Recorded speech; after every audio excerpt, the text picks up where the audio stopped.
Assalamualaikum warahmatullahi wabarakatuh. Selamat berjumpa kembali dengan saya Sudiono di channel Sudiono Masyadi. Semoga pertemuan kita kali ini tetap membawa kemanfaatan bagi kita semua, membawa keutamaan, terus membawa kebaikan-kebaikan, dan kita diberikan oleh Allah lewat pertemuan ini sebuah hikmah yang besar yang membuat kita menjadi semakin mengerti tentang hidup ini, memahami hidup ini, menghayati hidup ini untuk menjadi manusia yang semakin hari semakin baik. Dan ketika kita bersimpuh nanti di hadapannya, kita sudah dengan hati yang legowo karena kita sudah berusaha semaksimal mungkin apapun hasilnya. Oke teman-teman, seperti janji saya kemarin, saya ingin berbincang kepada teman-teman, bercerita tentang seorang polisi yang baik. Saya kenal seorang polisi, dia memang sangat baik banget dia. Jadi teman-temannya itu bawa motor bagus-bagus gitu, 150 cc, 200 cc, 250 cc. Dia motornya cuman yang etak gitu ya. Dia tinggal di, dulunya waktu saya kenal dia itu di perumahan dia perumahan pokoknya di Semarang gitu ya. Oke. Dia teman saya sebetulnya. Ya sedikit tetangga juga teman gitu. Dia itu nggak terlalu disukai teman-temannya gitu, karena dia orangnya kan polos-polos saja, jujur-jujur saja gitu ya, nggak neko-neko gitu lah. Dia menghindari pergaulan yang enggak gitu lah. Suatu ketika dia itu sudah gelisah, sudah sudah nggak tahan, kemudian dia tuh sempat menghadap Kiai Said Kemadu gitu ya. Kiai Said Kemadu kan sudah sepuh ya. Insya Allah dia waktu sowan ke Kiai Said Kemadu itu dia curhat, Mbah kula ajeng medal saking polisi, Mbah saya minta izin, mohon izin saya mau keluar dari polisi. Terus kata Mbah Said, jangan, kalau kamu keluar gitu nanti semakin habis polisi yang baik, semakin sedikit gitu. Biarlah kamu tuh sabar di situ, nanti kan tetap Allah akan memberikan jalan keluar buat kamu gitu. Terus tapi dia ya oke, dia nggak jadi keluar, tapi dia masih penasaran gitu. Terus dia tuh ke Gunung Kawi teman-teman. Jadi dia nggak tahu Gunung Kawi itu tempat apa gitu. Taunya dia itu waktu itu ya lucu juga waktu dia cerita itu. Oke, sampai nggak ngerti itu kan sudah viral, sudah terkenal kalau Gunung Kawi. Zaman saya kecil aja tahun 70-an kan banyak orang ke situ gitu. Itu dia ke Gunung Kawi gitu. Terus dia itu di situ entah sengaja entah tidak, itu dia nggak tidur. Waktu di Gunung Kawi itu kan banyak sesajen di situ ya, tumpengan-tumpengan gitu. Terus dia nggak tidur gitu. Orang-orang yang pada tidur, yang bawa tumpeng juga itu pada tidur gitu ya. Terus dia nggak tidur, dia lihat waktu malam tuh anjing datang, babi, pokoknya binatang-binatang yang itulah gitu, itu pada datang gitu. Pada datang itu pada berakin itu, ngencingin sesajen itu, diberakin, dikencingin gitu. Nah dia kan nggak tidur semalam gitu, tapi saya nggak dapat penjelasan dia nggak tidurnya itu sengaja apa nggak bisa tidur gitu.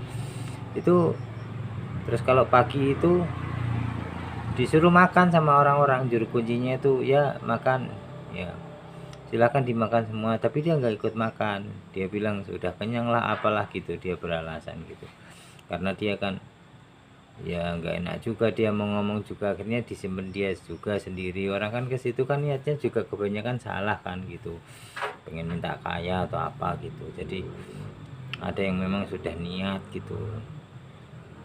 Saya aja punya cerita gitu, waktu itu di Semarang itu ada orang pergi berdua gitu ke situ gitu, yang satu tuh cuma nemeni gitu ya, kalau dapat dikit-dikit gitu, kalau yang satu udah niat betul gitu, itu pokoknya pengen kaya apapun begononya, apapun syaratnya gitu.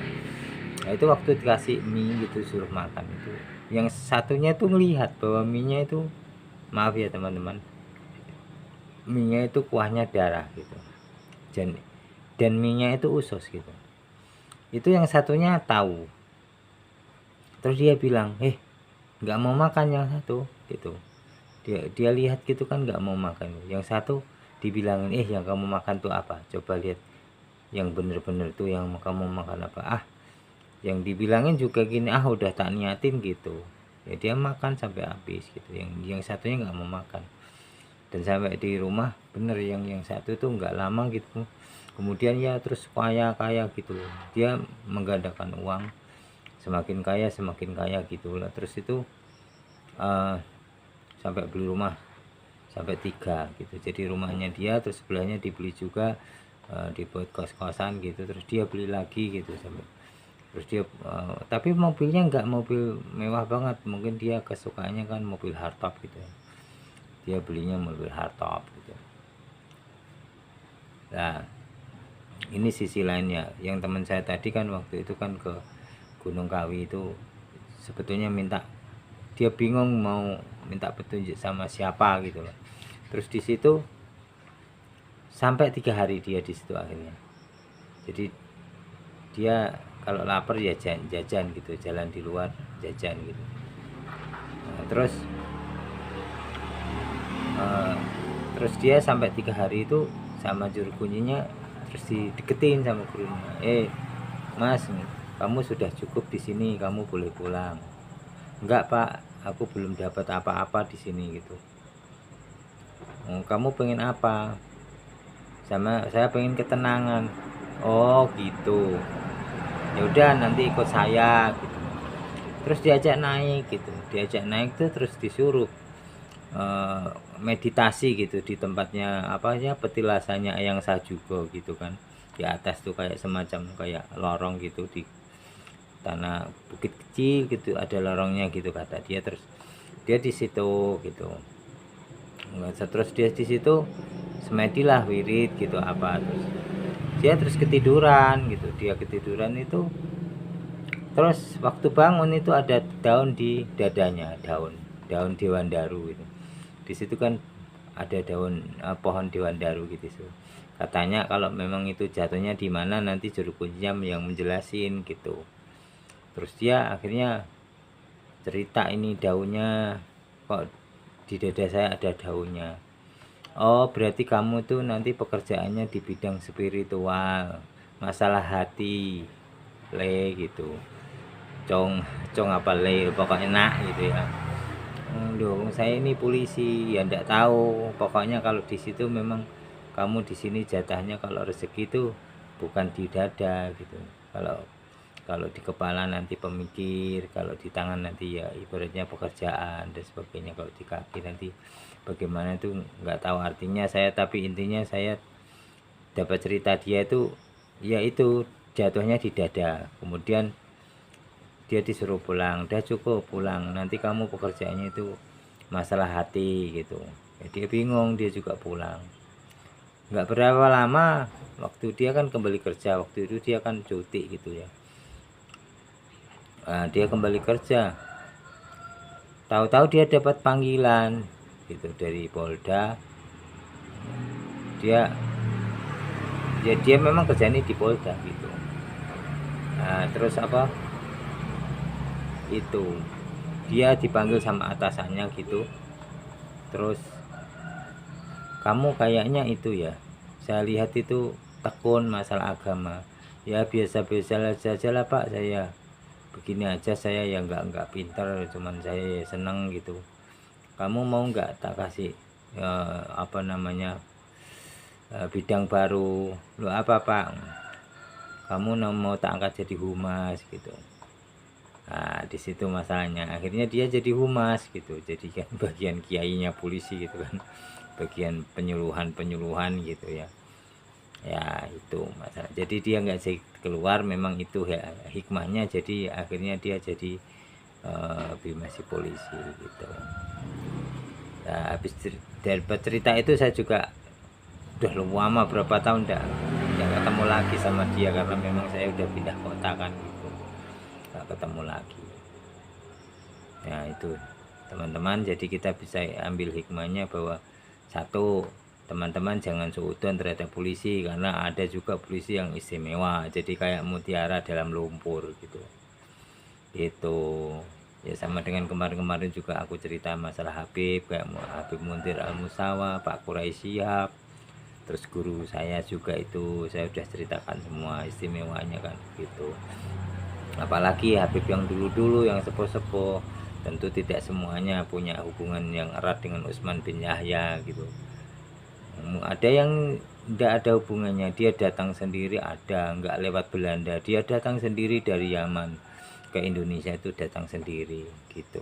Jadi mungkin karena ada familinya di sini atau apa, karena dia dapat panggilan menteri istikharah disuruh ke sini gitu. Kayak kakek apa buyutnya guru saya juga begitu, sendirian naik perahu gitu, naik perahu kecil gitu, katanya disuruh gurunya untuk ke Surabaya. Setelah di Surabaya, nanti sampai Surabaya suruh menikah dengan orang Jawa gitu, terus nanti ibaratnya terus nanti kamu ngajar di situ yang baik. Ya alhamdulillah selama hidupnya dalam manakib pribadinya keluarga nggak disebar-sebarin itu gitu.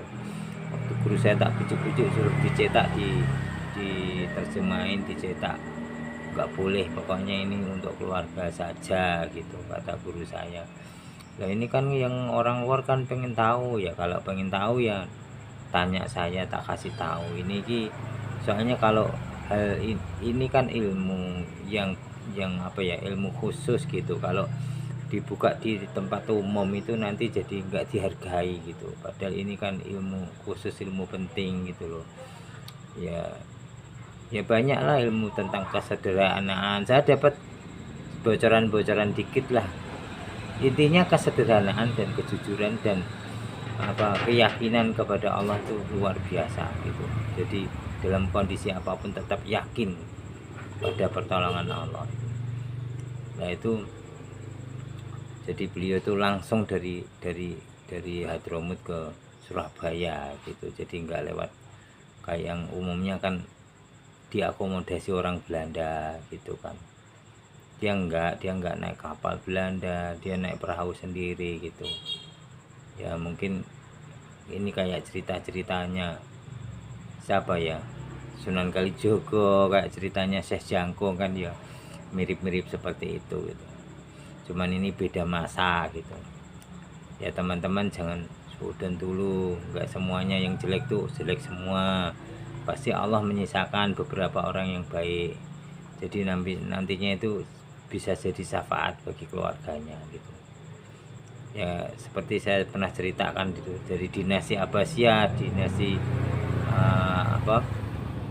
dinasti Muawiyah, dinasti Ottoman itu kan beberapa sultannya juga agak dolim, tapi juga dia punya cucu atau buyut itu istimewa gitu, jadi seorang wali besar yang sangat cinta kepada rakyatnya gitu. Jadi enggak semuanya lah.